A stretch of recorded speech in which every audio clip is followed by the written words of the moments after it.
5 taon na nakalipas na maglaho si Iris na parang bula sa buhay ng makapangyarihang bilyonaryo na si Adrian Cross. Walang sulat, walang paalam at walang paliwanag. Ang buong akala ni Adrian, pinagpalit siya ng babaeng pinakamamahal niya sa marangyang buhay at ambisyon sa malamig na lungsod ng London. Ang hindi niya alam, si Iris ay naging biktima ng isang malupit na kasunduan upang iligtas ang kanyang may sakit na ama na mabulok sa kulungan dahil sa isang dambuhalang paratang ng pagnanakaw sa kumpanya ng mga Cross. Pinili ni Iris na isakripisyong sariling kaligayahan. Tinanggap niya ang utos ng pamilya ni Adrian, ang tuluyang lumayo, magpakarami sa London at wag nang magpapakita kailanman kapalit ng kalayaan ng kanyang ama. Umalis si Iris sa duguan ng puso, sugatan ng kaluluwa at higit sa lahat, walang kaalam-alam na may dinadala na pala siyang lihim sa kanyang sinapupunan. Ang bunga ng kanilang huling gabi ng pag-ibig ni Adrian. Ngayon nagbalik si Iris sa Pilipinas matapos ang 5 taon sa London. Hindi na siya ang mahina at takot na babae noon. Nagbalik siya upang simulan muli ang kanyang buhay ng tahimik kasama isang bibot napakatalinong 4 na taong gulang na batang lalaki, si Leo. Ngunit tila mapaglaro ang tadhana. Sa unang araw pa lamang ng kanyang pagtapak sa bansa, muli silang pinagtagpo ng kanyang nakaraan. Si Adrian Cross na ngayon isa ng mas malamig, mas malupit at mas makapangyarihang CEO ng AC Holdings ay tumambat sa kanyang harapan. Ang dating maapoy na pag-ibig sa mga mata nito ay napalitan na nagbabagang puot at pagnanais na maghiganti. Para kay Adrian, ang pagbabalik ni Iris ay ang tamang pagkakataon upang iparanas sa dalaga ang impyernong pinagdaanan niya noong iniwan siya nito. Ginamit ni Adrian ang kanyang yaman upang cornerin si Iris. Pinilit niya ito na maging personal na sekretarya sa kanyang kumpanya upang mapanood ang bawat paghihirap nito. Ngunit sa tuwing makikita ni Adrian ang batang kasama ni Iris, isang bata na may mga matang eksaktong katulad ng sa kanya at may tindig na tila ba sarili niyang refleksyon, isang hindi maipaliwanag na koneksyon ang unti-unting gumigising sa kanyang puso. Sa gitna ng opisina na puno ng tensyon, mga sulyap na may natatagong pagnanasa at isang nagbabagang atraksyon na hindi kailanman namatay sa nakalipas na 5 taon. Paano paninindigan ni Iris ang kanyang lihim o lalaking tinuturing siyang kaaway ay ang tunay na ama ng kanyang anak? At ano ang gagawin ni Adrian kapag natuklasan niya ang isang matinding katotohanan ng ama ni Iris ay biktima lamang ng isang frame-up ng sarili niyang pamilya? At ang mas matindi, noong nasa London si Iris, hindi lang isa kundi kambal ang kanyang isinilang at ang ikalawang anak pala nila ay lihim na kinuha 5 taon nang nakalipas at kasalukuyang lumalaki sa loob mismo ng mansyon ni Adrian bilang isang ampon. Mabigat ang bawat hakbang ni Iris habang hila-hilang kanyang malaking maleta palabas ng gate arrival ng Ninoy Aquino International Airport. Sa kanyang kabilang kamay, mahigpit na nakahawak ang maliit at malambot na palad ng kanyang 4 na taong gulang na anak na si Leo. Ang init, halumigmig at pamilyar na ingay ng hangin sa Pilipinas ay kaagad nang dumapos sa kanyang balat. Isang malaking kaibahan sa malamig, maulan at mapunong mga lansangan ng London kung saan siya nanirahan sa nakalipas na 5 taon. Ang hangin ng Maynila ay nagdala ng isang dambuhalang alon ng mga alaala na 5 taon niyang sinubukang ibaon, sunugin at takasan ngunit nanatiling buhay na buhay sa kanyang puso. Mama, are we in the Philippines already? It's so hot here, not like in London. Tanong ni Leo sa kanyang malambing at may konting banyagang punto ng boses. Ang malalaking mata nito ay lumingalinga sa paligid na may purong kuryosidad. Ngumiti si Iris. Bagamat may matinding kurot ng sakit sa kanyang dibdib, ang mga matang yon. Ang bawat kurap at kislap ng mga mata ni Leo ay tila isang permanenteng paalala sa lalaking iniwan niya 5 taon na nakalipas nang walang pasabi. Yes, baby. Nandito na tayo sa bansa kung saan ipinanganak si Mama. Huwag kang mag-alala. Masasanay ka rin sa init dito. 5 taon. 5 taon mula nang mapilitan siyang sumakay sa eroplano patungong London nang walang kahit na isang sulyap pabalik sa kanyang sariling bayan. Hindi niya gustong umalis. Mahal na mahal niya si Adrian Cross. Handa-handa siyang pakasalan ng lalaki at bumuo ng pamilya kasama to. Ngunit nang lumuhod ang kanyang sariling ama sa kanyang tapat, umiiyak, nanginginig at nagmamakaawa dahil sa malaking kasalanang nagawa nito sa kumpanya ng pamilyang Cross. Wala siyang nagawa upang hindi mabulok sa kulungan ng kanyang may sakit na ama dahil sa paratang ng pagnanakaw ng milyong-milyong pondo. Tinanggap ni Iris ang malupit na kondisyon ng pamilya ni Adrian. Ang maglaho sa buhay ng binata, lumipad patungong London at wag nang magpakita kailanman kapalit ng pagbawi sa mga kaso. Umalis siyang luhaan, sugatan at mas masakit, hindi niya alam na daladala na pala niya sa kanyang sinapupunan ang bunga ng kanilang huling gabi ng pag-ibig ni Adrian. Sa malamig na ospital sa London niya nalaman na nagdadalang tao siya. "Iris! Dito!" Isang pamilyar na boses ang pumutol sa kanyang malalim na pag-iisip. Si Mara, ang kanyang matalik na kaibigan na siyang tanging nakakaalam ng kanyang lihim na pagbabalik, ay kumakaway mula sa hindi kalayuan ng airport terminal. Mabilis na lumapit si Iris at mahigpit na niyakap ang kaibigan. "Salamat, Mara! Salamat sa pagsundo sa amin!" Bulong niya habang pinipigilan ng emosyon na gustong sumabog. "Naku, walang anuman. Para sa inaanak ko, luluwas talaga ako," sagot ni Mara habang humihiwalay sa yakap upang tingnan ng bata. Ito na ba si Leo? Napakagwapo namang bata. Carbon copy ng..." Hindi na tinuloy ni Marang sasabihin. Alam niyang sensitibo pa rin ang paksa tungkol kay Adrian Cross. Inakaya sila ni Mara patungo sa parking lot upang makaiwas sa trapiko. Habang umaandar ang sasakyan sa kahabaan ng siksikang mga kalsada ng Maynila, nakatingin lang si Iris sa labas ng bintana. Ang plano niya lang sa kanyang pagbabalik ay simple. Ayusin ang mga natitirang papeles ng ari-arian ng kanyang pumanaw na ama. Kumuha ng trabaho at palakihin si Leo ng tahimik at malayo sa marangyang mundo. Wala siyang balak na magpakita kay Adrian.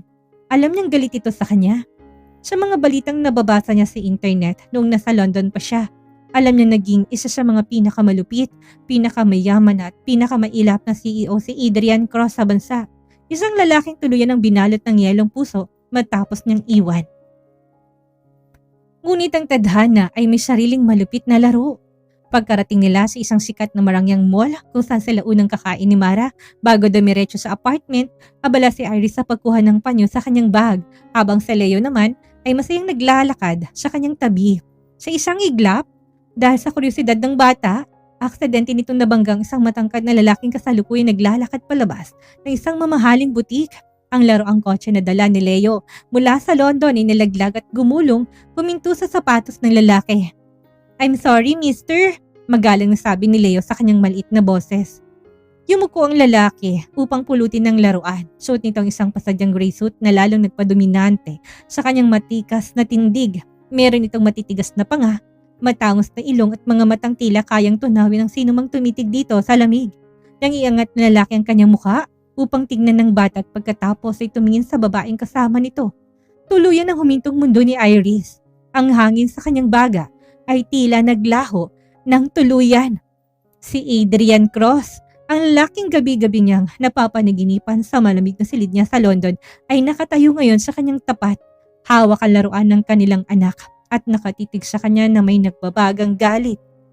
Ang katahimikan sa pagitan ni Iris at Adrian ay tila isang makapal na padar na walang sinuman sa mga naglalakad na tao sa mall ang makakatibag. Ang ingay ng paligid, ang mahinang tugtog mula sa mga butik at ang marangyang ilaw ng establishmento ay tila naglaho sa paningin ni Iris. Ang buong universo niya ay natuon lamang sa 25 taon niyang tinakasan sa London. Mga matang dati puno ng init, proteksyon at wagas na pagmamahal, ngunit ngayon ipinalitan na ng matalim, malamig at nagbabagang puot. Dahan-dahang tumayo si Adrian mula sa kanyang pagkakaluhod matapos pulutin ng laruan ni Leo.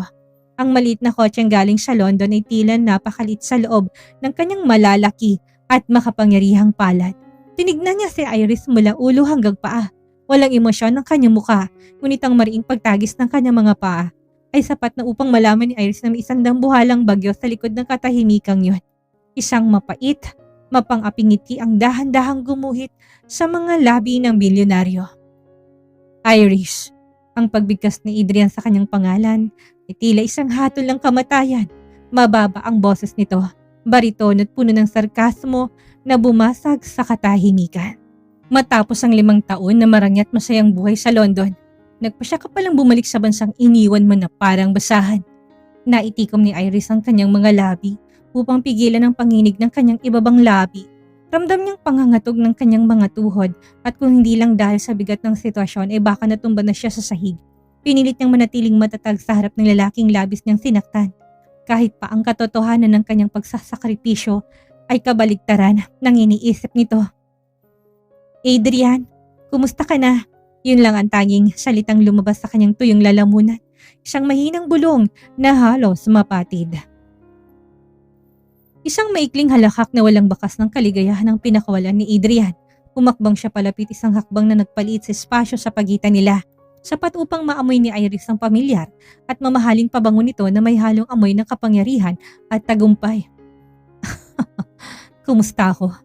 Buhay, mas mayaman, mas makapangyarihan at higit sa lahat, hindi na tangang tulad ng 5 taong nang nakalipas na niniwalang may puwang ako sa puso mo. Bago pa man makasagot si Iris, biglang humarang ang muting si Leo sa pagitan nilang dalawa. Hinawakan ng batang laylayan ng damit ni Iris habang nakatingin ng matapang, walang takot na sinalubong ang nakakatakot na aura ng bilyonaryo. Don't make my mama sad, mister! Give me back my toy! Seryosong utos ng bata sa kanyang maliit na boses. Napatitig si Adrian sa munting batang lalaki na nakatayo sa kanyang tapat. Sa unang pagkakataon, ang yelo sa mga mata ng CEO ay tila na rekahan ng matinding gulat. Tinitigan niya ang bawat anggulo ng mukha ni Leo, ang hugis ng matangos na ilong, ang kurba ng mapupulang labi at ang malalim na matanga may kakaibang kislap na eksaktong katulad ng sarili niyang refleksyon sa salamin tuwing umaga. Isang mabilis at marahas na kabog ang sumakop sa dibdib ni Adrian, isang hindi maipaliwanag na koneksyon, ang tinatawag ng tadhana na dugo, ang biglang gumising sa kanyang buong katawan. Sino siya, Iris? Mabilis, mariin at may otoridad na tanong ni Adrian. Ang kanyang paningin ay muling bumalik kay Iris. Tila humihingi ng isang mabilis na kasagutan na pwedeng magpabago, umagwa ka sa lahat. Anak mo ba to? Kaya ka ba naglahot lumipad patungong London dahil nabuntis ka sa ibang lalaki noon? Pinagpalit mo ko para bumuo ng pamilya sa dayuhan. Ang paratang ni Adrian ay tila isang malakas na sampal sa mukha ni Iris. Nasaktan siya ng labis ngunit ang takot ay mas nangingibabaw. Paano kung malaman ni Adrian na ito ang kanyang anak? Paano kung bawiin ito si Leo sa kanya gamit ang kapangyarihan, yaman at impluensya ng mga Cross bilang ganti sa pag-alis niya noon? Anak ko siya, Adrian, at wala ka nang pakialam kung sinong ama niya. Matapang na pagsisinungaling ni Iris, sabay mabilis sa pag-agaw sa laruan mula sa kamay ni Adrian. Kinuha niya si Leo at mabilis sa binuhat ang bata. Tinatago ang mukha nito sa kanyang leeg. Tumalikod si Iris upang mabilis na umalis sa takasan ng tensyon. Ngunit bago pa man siya makahakbang ng 3, kinuwakan ni Adrian ang kanyang braso ng mahigpit. Hindi sapat upang saktan siya, kundi sapat upang iparamdam sa kanya na bihag siya nito. Huwag mong isipin na matatapos ang lahat sa pag-alis mo ngayon, Iris. Bulong ni Adrian sa kanyang tenga, ang kanyang mainit at mapanganib na hiningay nagpapadala ng kakaibang kuryente sa buong katawan ng dalaga. Nagbalik ka sa teritoryo ko at sisiguraduhin ko na babayaran mo ang bawat luhang iniyak ko noong iniwanan mo ko sa dilim.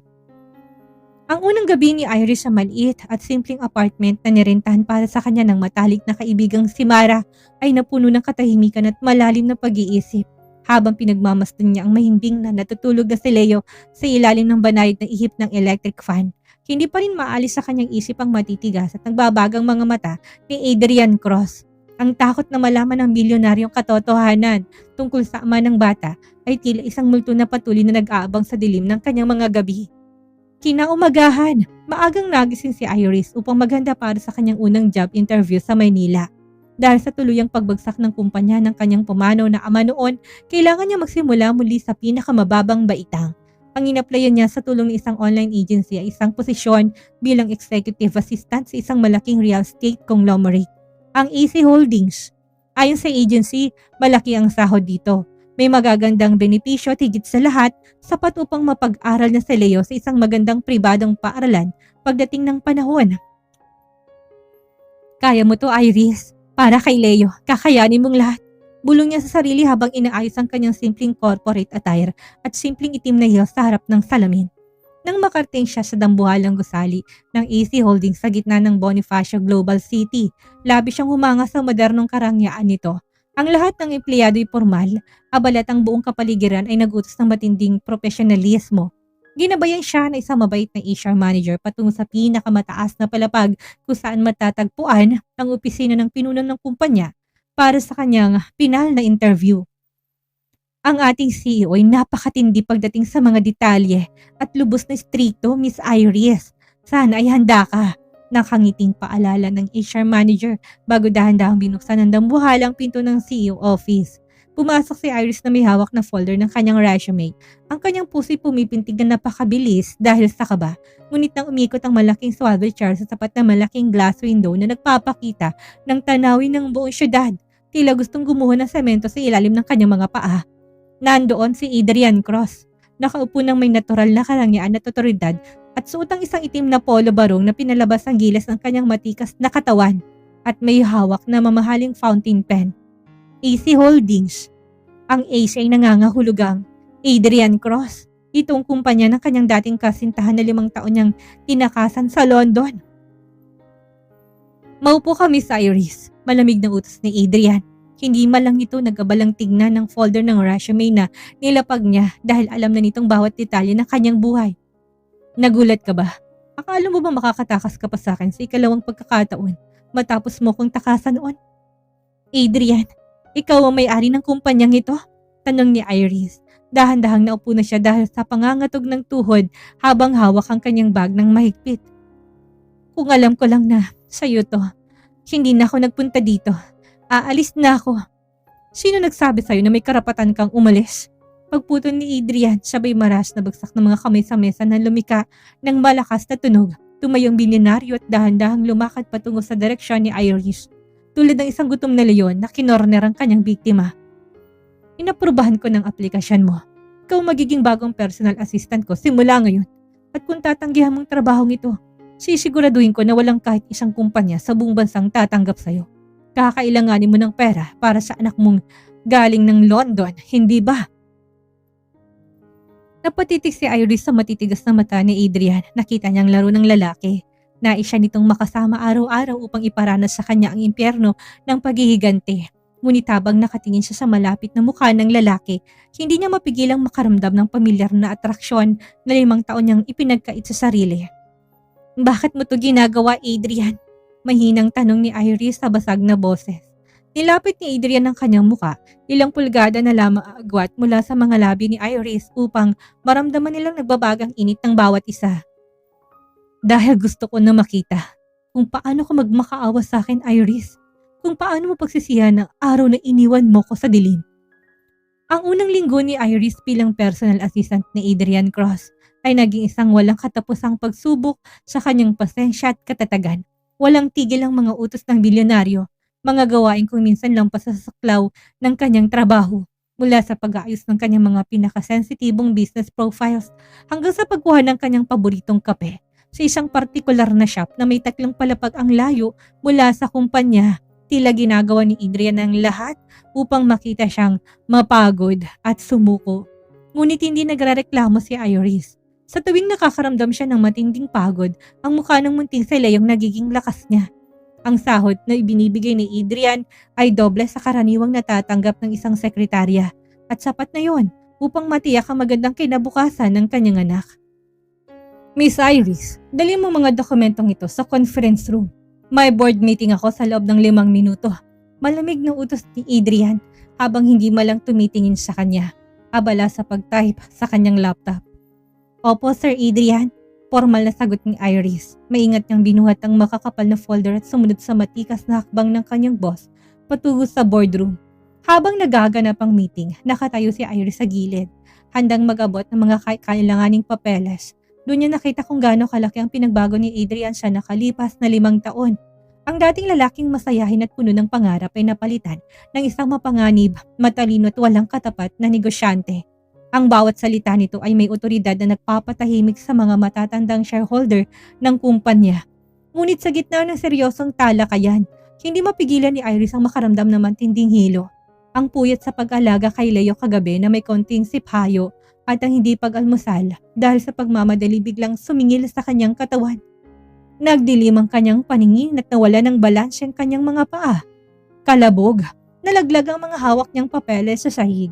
Akala ni Iris ay tuloy na siyang babagsak sa malamig na semento. Ngunit bago pa man mangyari yon, isang malakas at matipunong bisig ang mabilis sa sumalo sa kanyang bewang. Napadilat si Iris at ang mukha ni Adrian ang unang bumungad sa kanya. Puno ng gulat, takot at nagtatagong pag-alala na pilit itong tinago sa likod ng kanyang madilim na mukha. Meeting adjourned. Ipagpatuloy natin ito bukas. Maring utos ni Adrian sa mga shareholder bago binuhat si Iris na parang bagong kasal patungo sa kanyang pribadong opisina. Kinarga niya si Iris sa malambot na sofa sa loob ng kanyang silid. Agad na kumuha ng malamig na tubig si Adrian at inabot to sa dalaga. Kailan ka pa natutong magpabaya sa katawan mo, Iris? Hindi ba marangyang buhay mo sa London? Bakit mukha kang hindi kumakain ng maayos? Bakas ang galit sa kanyang boses, ngunit ang kanyang mga kamay ay marahang nakahawak sa noo ni Iris upang pakiramdaman ang init nito. Okay lang ako, Sir Adrian. Napuyat lang ako. Mahinang sagot ni Iris. Pilit na lumalayo sa hawak ng lalaki dahil sa matinding kabog ng kanyang dibdib. Bahagyang humigpit ang hawak ni Adrian sa kanyang balikat. Pinipigilan ng pag-atras ng dalaga. Nagtama ang kanilang mga paningin at ang nagbabagang atraksyon na 5 taon nilang itinago ay muling sumiklab sa pagitan nila. Huwag mo kong tawagin, sir. Kapag tayo lang dalawa, Iris. Bulong ni Adrian. Ang kanyang boses ay naging paus at puno ng pighati. Sabihin mo sa akin ng totoo. Sino ba talagang ama ng batang kasama mo? Dahil sa tuwing tinitingnan ko siya, pakiramdam ko, ninakawan ako ng 5 taon ng buhay ko. Naitikom ni Iris ang kanyang mga labi. Ang mga luhay nagbabadya nang pumatak mula sa kanyang mga mata. Ang katotohanan ay nasa dulo na ng kanyang dila. Ngunit ang takot sa nakaraan ay nanatiling nakaharang. Ang tanong ni Adrian ay nanatiling nakabitin sa hangin. Nag-iiwan ng isang mabigat at nakakabinging katahimikan sa loob ng malawak na opisina. Nakatitig siya ng diretso sa mga mata ni Iris. Tila pilit na binabasang bawat lihim na pilit itong tinatago sa likod ng nanginginig nitong mga pilik mata. Ang hawak niya sa balikat ng dalaga ay hindi bumibitiw. Ramdam ang mabilis sa tibok ng puso nito na tila isang ibon na naghahanap ng matatakasan. Julian, agad na naitikom ni Iris ang kanyang mga labi nang magkamali siya sa pagbigkas. Ang lumang pangalang nakasanayan ng kanyang puso ay muling lumabas sa kanyang bibig dahil sa matinding emosyon. Ibig kong sabihin, Adrian, ang ama nila yung isang pribadong usapin. Wala na yun sa saklaw ng pagiging sekretarya ko sa'yo. Isang madilim na ngiti ang gumuhit sa mga labi ni Adrian. Ang pagtawag nito sa kanyang dating pangalan ay tila isang mitya na sumunog sa natitira niyang kontrol. Pribadong usapin, bahagya niyang nilapit ang kanyang muka, sapat upang maramdaman ni Iris ang nagbabagang init ng hininga ng bilyonaryo. Iris, hindi ako bulag. Ang bata, ang bawat kilos niya, ang kulay ng kanyang mga mata, ang hugis ng kanyang muka, lahat ng yun ay pamilyar sa akin. Huwag mo kong gawing tanga sa ikalawang pagkakataon. Hindi kita ginagawang tanga, hiyaw ni Iris, habang ang mga luhang kanina pa niya pinipigilan ay tuluyang pumatak sa kanyang mga pisngi. Ang bigat ng 5 taong pagtitiis sa London, ang hirap ng panganganap ng mag-isa at ang sakit ng maling paratang ni Adrian ay sabay-sabay na sumabog sa kanyang dibdib. Umalis ako dahil kailangan, Adrian, at ang buhay ko sa London ay hindi marangya tulad ng iniisip mo. Nagtrabaho ako, nagtiis ako para lang mabuhay kami ng anak ko. Ang makitang umiyak si Iris ng ganun katindi ay tila isang patalim na sumaksak sa puso ni Adrian.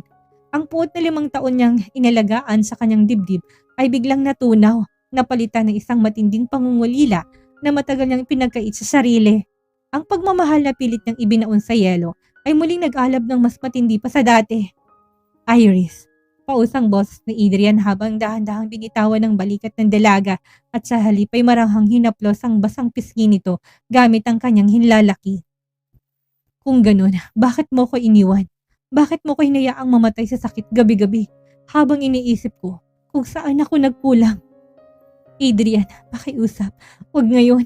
Bulong ni Iris. Pilit na iniiwas ang kanyang mukha dahil ang haplos ng lalaki nagpapahina sa kanyang paninindigan.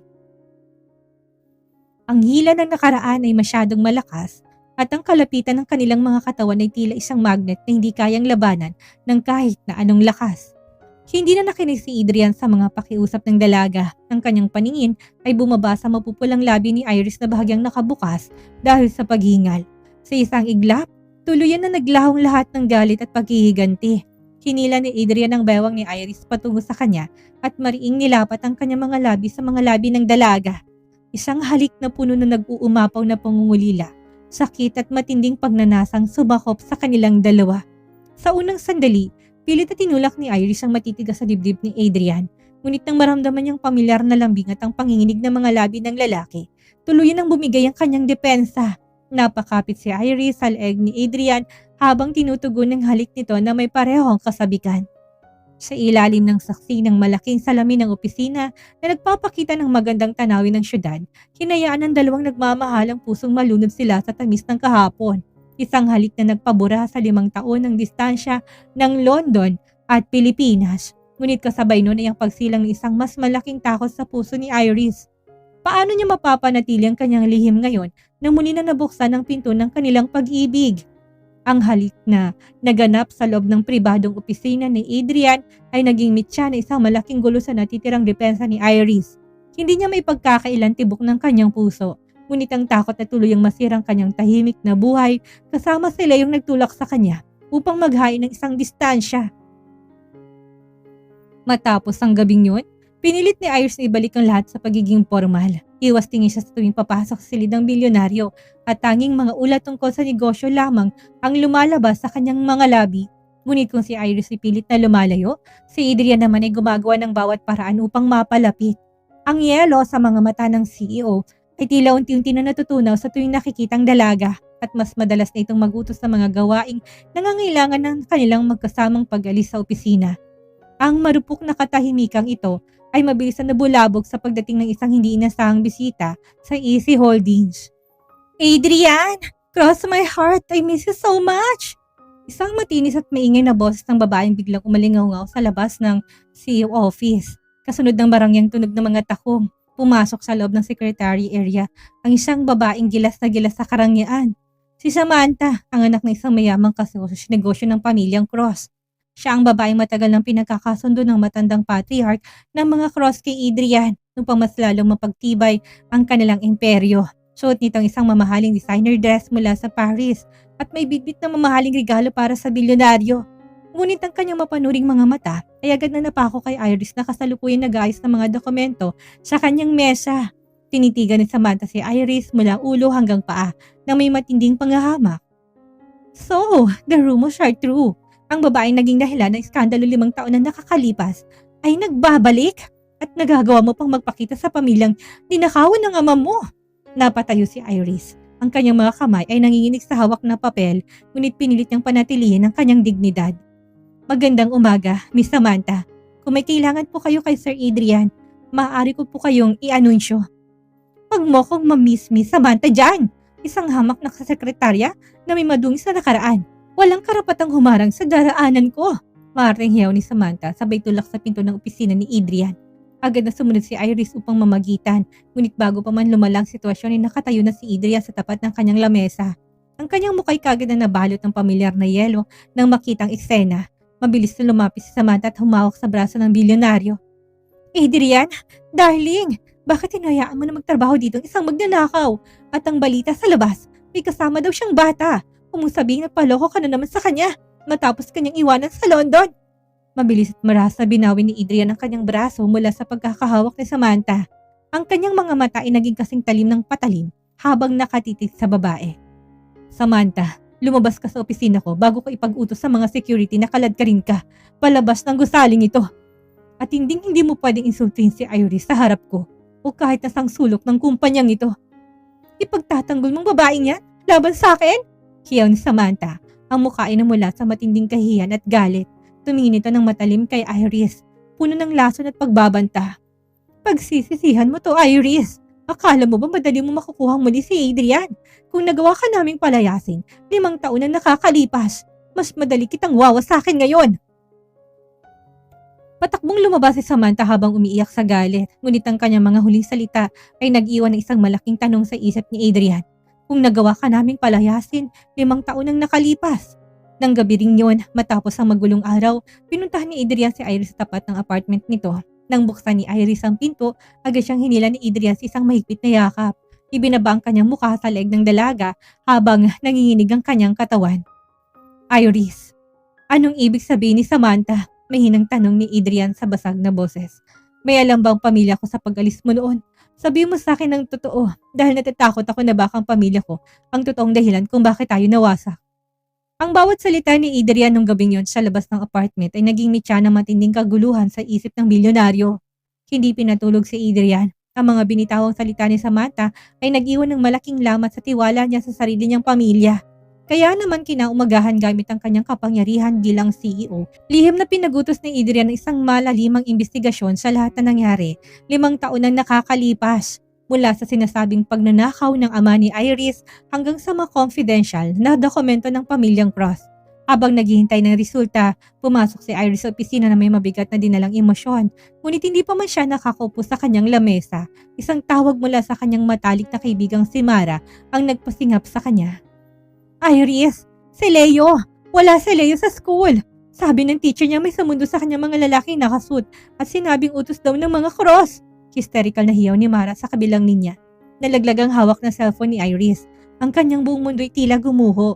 Nang walang pag-alinlangan, patakbo siyang pumasok sa opisina ni Adrian, umiiyak at nanginginig sa matinding takot. Adrian, ang anak ko! Nasaan ang anak ko? Kinuha siya ng pamilya mo! Agad na napatayo si Adrian. Ang kanyang mukha ay nabalot ng galit at gulat. Ano? Walang utos na ganyan mula sa akin, Iris. Halika, pupuntahan natin ang mansyon ng lolo ko. Mabilis silang sumakay sa sasakyan ni Adrian at nagtungo sa dambuhalang mansyon ng mga Cross. Pagkapasok nila sa malawak na sala, tumambad sa kanilang matandang patriarch, ang lolo ni Adrian na si Don Alejandro, kasama si Samantha na may mapang-aping ngiti sa labi at sa isang sulok na kaupong munting si Leo, takot ngunit pinipilit na maging matatag habang may hawak na laruan. Mama! Mabilis na tumakbo si Leo at nagtago sa likod ng mga binti ni Iris. Mahigpit na niyakap ng dalagang anak habang kanyang mga luha ay malayang umaagos. Lolo, anong kahalangalan to? Bakit yung pinakidnap ang anak ni Iris? Galit na hiyaw ni Adrian. Ang kanyang mga kamao ay nagtatagi sa galit. Umalakak ang matandang si Don Alejandro. Siyang malamig at walang pusong tunog. Hindi kidnapping ang bawi ng sarili naming dugo, Adrian. Mukhang matagal kang niloko ng babaeng yan. Nagpasagawa ako ng mabilisang DNA test gamit ang hibla ng buhok ng bata habang nasa biyahe sila dito. At lumabas ng resulta, sila ay 100% ng anak mo. Napatitig si Adrian kay Iris. Ang gulat sa kanyang mga mata hindi mapatid. Iris, totoo ba? Anak ko ba si Leo? Tumango si Iris habang umiiyak. Oo, Adrian, anak mo siya. Umalis ako 5 taon na nakalipas dahil pinilit ako ng lolo mo. Siniil niya ako sa hindi ko ako lalakbay patungong London. Pabubulukin niya ang mama ko sa kulungan. Dahil sa pagnanakaw na, hindi naman niya ginawa. Magnanakaw ang ama mo, Iris, sabi ni Don Alejandro. Ngunit bago't pang makasagot ang matanda, biglang bumukas ang pinto ng mansyon at pumasok ang pinagkatiwalaang private investigator ni Adrian. May hawak na makakapal na dokumento. Sir Adrian, tapos na pong investigasyon. Seryosong saad ng investigadora. 5 taon na nakalipas, ang tiyuhin yung totoong nagnakaw ng pondo ng kumpanya at ginamit ang ama ni Miss Iris bilang scapegoat. At may isa pa po kaming natuklasan sa mga medical na record sa London. Tumingin ang investigator kay Iris na may halong kaawaan at gulat. Nung nanganak si Miss Iris sa London, hindi lang isang kanyang sinilang, nanganak pa po siya ng kambal. Parang binuhusan ng malamig na tubig si Iris. Anong kambal? Isa lang ang binigay sa akin sa ospital. Dahil ang ikalawang anak ninyo ay lihim na kinuha ng mga tauhan ni Don Alejandro 5 taon na nakalipas habang ikaw ay walang malay matapos manganak. Pagpapatuloy ng investigator. At ang batang yon ay ang kasalukuyang inalagaan mo sa mansyon mo ngayon, Sir Adrian, bilang isang ampon ng pamilya, si Munting Liam. Tuloy nangin ang mga tuhod ni Iris na paupo sa sahig. Ang kanyang ikalawang anak, ang anak na akala niya namatay o hindi nabuo, ay buhay at kasalukuyan na sa piling ng kanyang ama nang walang kaalam-alam. Ang matinding plot twist ng tadhana ay tuloy nagpabago sa takbo ng kanilang mga buhay. Ang marangyang sala ng mga Cross ay binalot isang nakabibinging katahimikan matapos bitawan ng investigador ang katotohanan. Si Iris ay nanatili nakaupo sa malamig na semento, blankong paningin habang ang kanyang mga kamay ay nanginginig na nakakapit pa rin sa balikat ni Leo. Ang kanyang puso ay tila pinipiga ng isang dambuhalang kamay. Kambal! Nanganak ako ng kambal! Sa loob ng 5 taon sa London, dinala niyang matinding pangungulila. Iniisip na sapat na si Leo upang punan ng kawalan sa kanyang buhay. Ngunit ngayon nalaman niya na may isa pa palang bahagi ng kanyang sarili ang ninakaw sa kanya habang siya walang kalaban-laban at natutulog sa ilalim ng epekto ng anesthesia sa banyagang ospital. Liam, Basag ang boses na bigkas ni Iris. Ang kanyang mga mata ay unti-unting bumaling kay Adrian. Ang batang tinatawag mong ampon. Ang munting batang madalas kong makita sa mga post ng kumpanya mo. Siya ang anak ko. Siya ang kapatid ni Leo. Hindi makapagsalita si Adrian. Ang matikas na bilyonaryo tila naging isang statwa. Ang kanyang mga kamao ay nakakuyom ng napakahigpit hanggang sa mamuti ang kanyang mga kasukasuan. Ang galit na naramdaman niya sa kanyang dibdib ay hindi para kay Iris, kundi para sa sarili niyang dugo, para sa kanyang lolo na si Don Alejandro. Tumingin si Adrian sa matanda at sa unang pagkakataon. Ang kanyang mga mata hindi lamang nagtataglay ng yelo, kundi ng purong apoy ng pagkamuhi. Paano niyo nagawa ito, lolo? Ang boses ni Adrian ay mababa, ngunit bawat pintig ay tila isang kulog na yumanig sa buong mansyon. Sinira niyo ang buhay ni Iris. Pinagbintangan niyong isang matapat na tao upang pagtakpan ng dumi ng sarili niyang kapatid. At ang mas masakit, ninakawan niyo ang sarili kong anak ng isang ina. Ginawa ko yon para sa kapakanan ng pamilyang ito at ng Easy Holdings. Hiyaw ni Don Alejandro. Pilit na pinaninindigan ng kanyang natitirang otoridad, bagamat bakas na ang kaba sa kanyang mukha. Hindi pwedeng maging asawa na isang cross ang isang babaeng walang pangalan. Kinuha ko si Liam dahil siyang karapat-dapat na tagapagmana. Isang cross. At si Samantha, siyang nararapat sa'yo. Manahimik ka, Samantha. Pagputo ni Adrian ang tangkaing humawak ng babae sa kanyang braso, maras na itong itinulak palayo. Mula ngayon, wala nang koneksyon ng pamilyang ito sa mga negosyo ko. At kayo, lolo, sisiguraduhin kong babayaran niyo ang bawat segundong kinuha niyo sa pamilya ko. Hindi na nagkakasaya ng panahon si Adrian. Lumuhod siya sa semento upang patayan ang nangihinang si Iris. Maingat niyang binuhat ang dalaga. Habang ang kabilang kamay niya binuhat si Leo na nagtataka pa rin sa mga nangyayari. Umalis na tayo dito, Iris. Dadaling kita sa anak natin. Dadaling kita kay Liam. Bulong ni Adrian nang may matinding lambing at pagsisisi sa kanyang boses. Habang umaandar ang sasakyan patungo sa mansyon ni Adrian, walang kasing tamis at sakit ang luhang dumadaloy sa mga pisngi ni Iris. Tinitigan niya si Adrian na seryosong nagmamaneho, ngunit may mga luhang pataguring pinupunasan. Pagkarating nila sa modernong mansyon ni Adrian, sa isang eksklusibong subdivision, agad na bumukas ang pinto at sinalubong sila ng isang yayang may kalong isang batang lalaki. Nang ibaba nitong bata, tuluyan na napahagulo si Iris. Ang batang nakatayo sa kanyang tapat ay may eksaktong mukha ni Leo. Mula sa buhok, sa kurban ng labi, hanggang sa malalim na matang kamukhang kamukha rin ni Adrian. Ang kaibahan lamang, suot nitong isang simpleng t-shirt na pambahay. Liam, ang tawag ni Iris habang dahan-dahang lumuluhod sa sahig at pinagbukas ang kanyang mga bisig para sa kanyang dalawang anak. Nang makitang ng munting si Liam ang kanyang kakambal na si Leo, tila isang mahiwagang salamin ang pumagitan sa kanilang dalawa. Pareho silang napatitig sa isa't isa. Kapwa may hawak na laruan at pareho may mga matang puno ng kuryosidad. Ngunit nang makita ni Liam ang luha ni Iris at ang pagbuka ng mga bisig nito, isang hindi maipaliwanag na udyok ng puso ang nagtulak sa bata upang humakbang palapit. Liam, baby, ako si Mama. Hikbi ni Iris, ang kanyang boses ay tuloy ng binalot ng emosyon. Patawad kung ngayon lang ako dumating. Patawad kung hinayaan ko na mawalay ka sa akin. Si Leo na naintindihan ng sitwasyon sa kanyang munting paraan ay hinila si Liam patungo sa kanilang ina. She is our mama, Liam. She's nice and she loves us. Masayang sabi ni Leo. Sa isang iglap ang kambal ay sabay na sumugod sa yakap ni Iris. Mahigpit silang niyanig ng dalaga sa kanyang dibdib. Diniin ang bawat talik sa mga pisngi ng dalawang batang 5 taon niyang pinagdasal na makasama ng buo. Sa likod nila si Adrian ay dahan-dahang lumuhod at pinalot ang kanyang mag-iina ng isang dambuhal at protektadong yakap. Ang bilyonaryong CEO na dati kay natatakutan ng lahat dahil sa lamig ng kanyang aura ay kasalukuyang umiiyak ng walang sukat. Binuburang 5 taong pighati at maling akala. I'm so sorry, Iris. I'm sorry. Paulit-ulit na bulong ni Adrian habang hinahalikan ng buhok ng dalaga. Pangako, hindi ko na kayo hayaan na mawalay sa akin muli. Ngunit bago pa man nila tuluyang madaos ang kanilang kaligayahan, isang huling unos ang kailangan nilang harapin. Kinabukasan sumabog sa mga pahayagan at social media ang isang malaking balita. Upang makaganti sa pagkabistado ng kanilang mga lihim, naglunsad sina Don Alejandro at Samantha ng isang mapanirang kampanya sa media laban kay Iris. Pinalabas nila na si Iris isang manggagamit na bumalik lamang upang kunin ang yaman ng mga cross gamit ang bata. Ang labas ng Easy Holdings ay dinagsa ng mga reporter na naghahanap ng iskandalo. Adrian, paanong kumpanya mo? Baka tuluyan kang ibagsak ng sarili mong pamilya. Nag-aalang-saad ni Iris habang nasa loob ng opisina ni Adrian. Umarap sa kanya si Adrian. Ang mga mata ay puno ng determinasyon. Hayaan mo silang magingay, Iris. Hindi na akong Adrian Cross na kontrolado ng pamilya ko. Ako ang may-ari ng AC Holdings at oras na para tapusin ang larong ito. Nagtawag si Adrian ng isang agarang live press conference sa mismong araw na yun. Sa harap ng daan-daang media men, naglakad si Adrian ng may hindi matitinag na otoridad.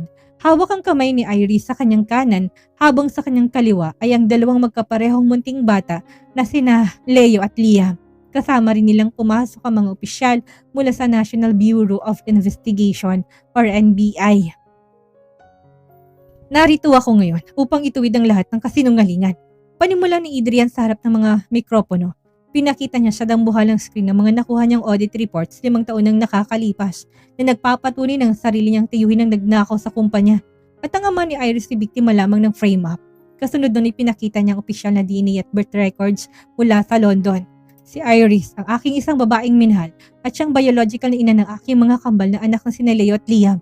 5 taon silang pinagwalay ng malupit na kasunduan ng aking pamilya na walang kaalaman ko. At ang sinumang nagtangkat magtatangkapang manira sa aking magiging asawa.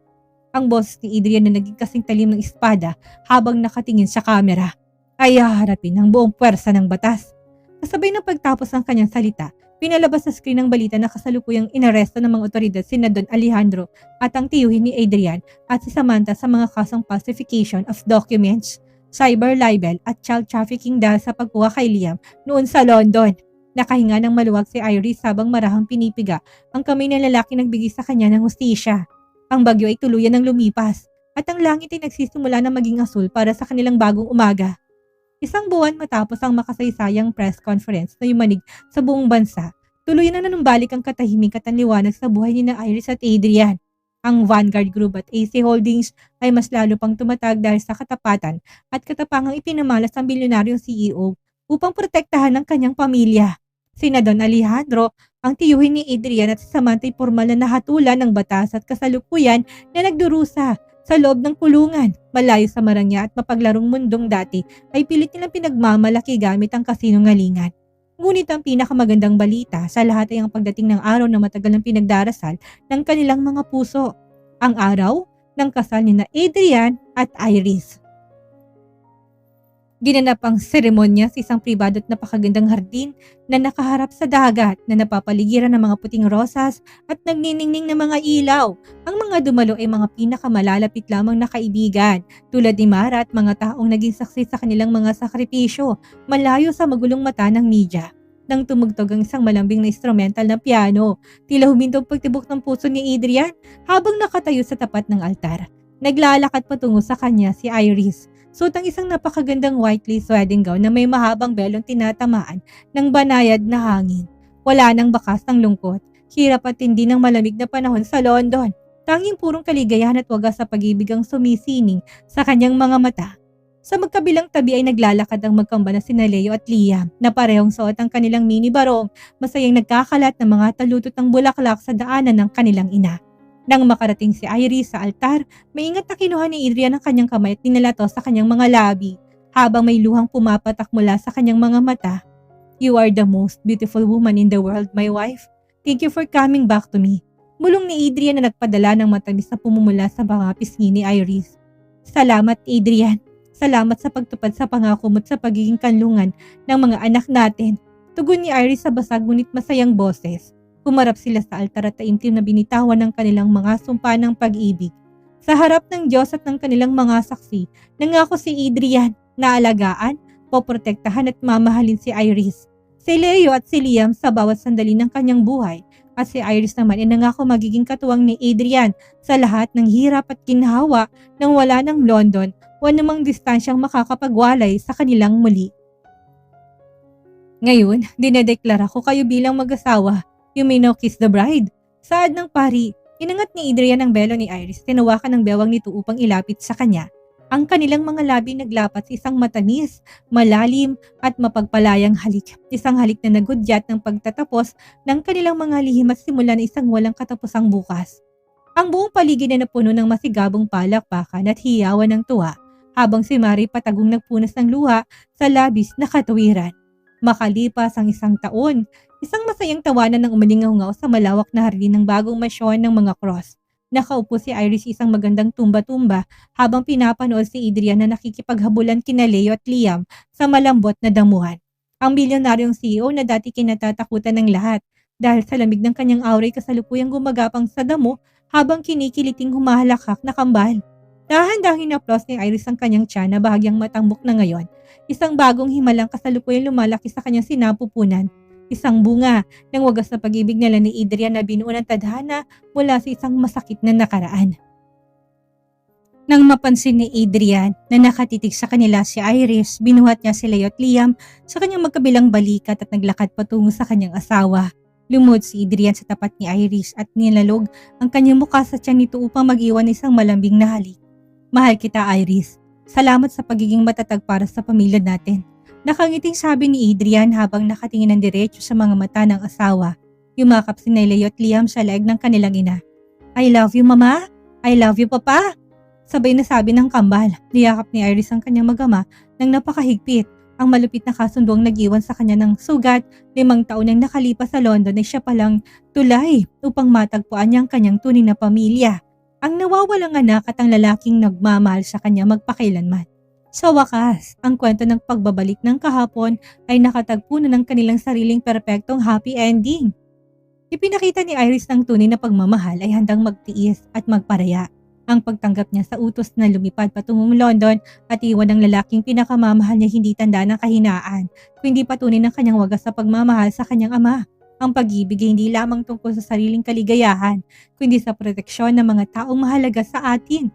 Gaano man kalalim itago ng pamilyang Cross ang kanilang mga kasalanan, at kahit gaano pa katindi ang ginawang pag-frame up sa ama ni Iris, ang katotohanan ay laging may paraan upang lumabas. Ang tadhana ay may sariling orasan upang ituwid ang mga pagkakamali ng nakaraan at ibigay ang hustisya sa mga taong nagtiis sa dilim.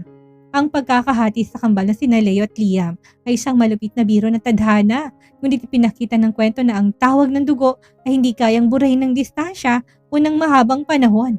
Ang pagmamahal na isang ina at ang natural na koneksyon ng magkakapatid ay isang mahiwagang puwersa na mas malakas pa sa anumang yaman o kapangyarihan. Kung nanatili ang galit at poot sa puso ni Adrian o kung pinairal ni Iris ang pighati sa mga naging pinaghihirap niya sa London, hindi nila makakamit ang kanilang happy ending. Ang kwentong ito ay nagtuturo sa atin ng pagpapatawad sa kabila ng mga maling akala at sugat ng kahapon, ang nag-iisang susi upang tuluyang makabuo ng isang matatag at totoong tahanan. Mga karava, ang buhay ay parang isang mahabang paglalakbay sa gitna ng unos at malamig na panahon. Maaaring dumaan tayo sa matitinding pagsubok, maling paratang at mahabang panahon ng pangungulila. Ngunit huwag tayong mawala ng pag-asa. Dahil sa tamang oras na tadhana, ang lahat ng nawala ibabalik na may dambuhalang pagpapala at ang bawat pusong tapat na nagmamahal ay laging makakatagpo ng kanilang sariling happy ending.